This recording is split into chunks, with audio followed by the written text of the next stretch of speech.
Assalamualaikum warahmatullahi wabarakatuh. Saya Putri Amalia Sari akan menjelaskan secara singkat sejarah perkembangan tafsir di masa klasik.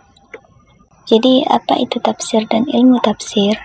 Tafsir pada dasarnya adalah rangkaian penjelasan dari pembicaraan atau teks Al-Quran. Tafsir adalah penjelasan lebih lanjut tentang ayat-ayat Al-Quran yang dilakukan oleh seorang musafir.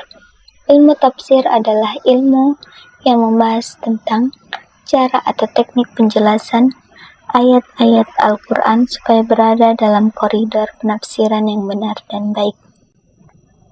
Jadi, periode awal tafsir.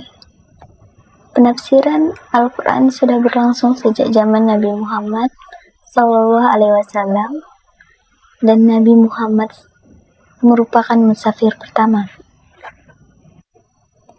Al-Quran menegaskan bahwa tugas utama Nabi Muhammad SAW adalah menyampaikan dan menerangkan muatan Al-Quran seperti yang tercantum pada Quran Surah Al-Nahl ayat 64. Penafsiran Al-Quran yang telah dibangun oleh Rasulullah SAW yaitu penafsiran Al-Quran dengan Al-Quran atau penafsiran Al-Quran dengan pemahaman beliau sendiri yang kemudian dikenal dengan sebutan As-Sunnah atau hadis. Tafsir pada masa sahabat. Jadi, setelah Rasulullah SAW wafat, para sahabat berijtihad untuk menemukan makna-makna yang dimaksud Al-Quran. Ijtihad yang dilakukan sahabat merupakan sebuah usaha menemukan jawaban dari permasalahan yang baru. Para sahabat dalam menafsirkan Al-Quran, mereka menempuh beberapa langkah, yaitu meneliti kandungan ayat-ayat Al-Quran. Yang kedua, merujuk kepada penafsiran Nabi SAW. Yang ketiga, mereka menggunakan ra'yu atau berijtihad. Lalu, yang terakhir, menggunakan ahlul kitab. Tafsir pada masa tabi'in. Sesudah generasi sahabat, datanglah generasi berikutnya, yaitu masa tabi'in. Penafsiran Al-Quran terus berjalan sehingga terjadi peralihan generasi ke generasi tabi'in. Generasi tabi'in berlomba menerima apa yang disampaikan sahabat. Sumber penafsiran yang digunakan tabi'in dalam menafsirkan Al-Quran yaitu yang pertama Al-Quran, yang kedua hadis, dan lalu yang ketiga asar sahabat, lalu yang keempat ahli kitab, yang kelima ijtihad atau kekuatan istinbat. Lalu tafsir pada masa penyusunan dan pembukuan.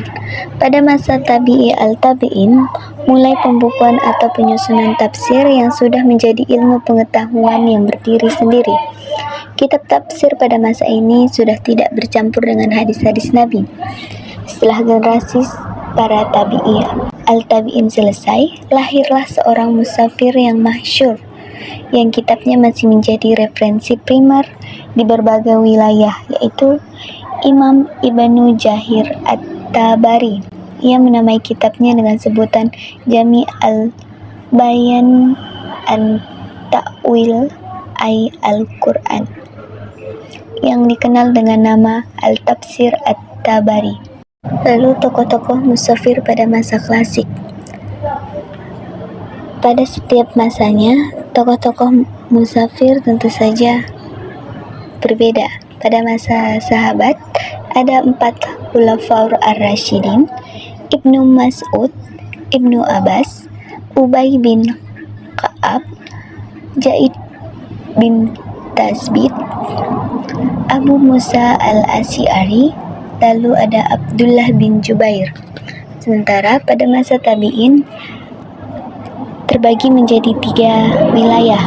Di Mekah ada Mujahid bin Jabir, Atta ibnu Abi Rabah, Ikrimah, Sa'id bin Jubair, dan Taus bin Kaisat.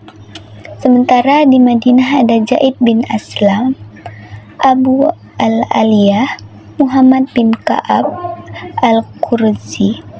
Sementara di Irak ada Alqamah bin Qais, lalu Maskuh, lalu ada Al-Aswad bin Yazid, lalu ada Ammar Syu'bi, Hasan al-Basri, dan Qatadah.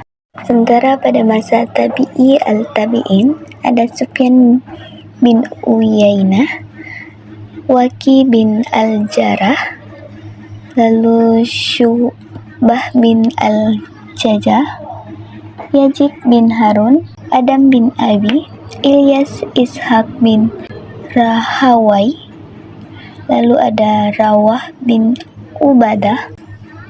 Setelah itu ada Abid bin Humaid, Abu Bakar bin Abi Syaibah, lalu ada Ali bin Abi Tahla, lalu ada Al-Bukhari, dan lain-lain.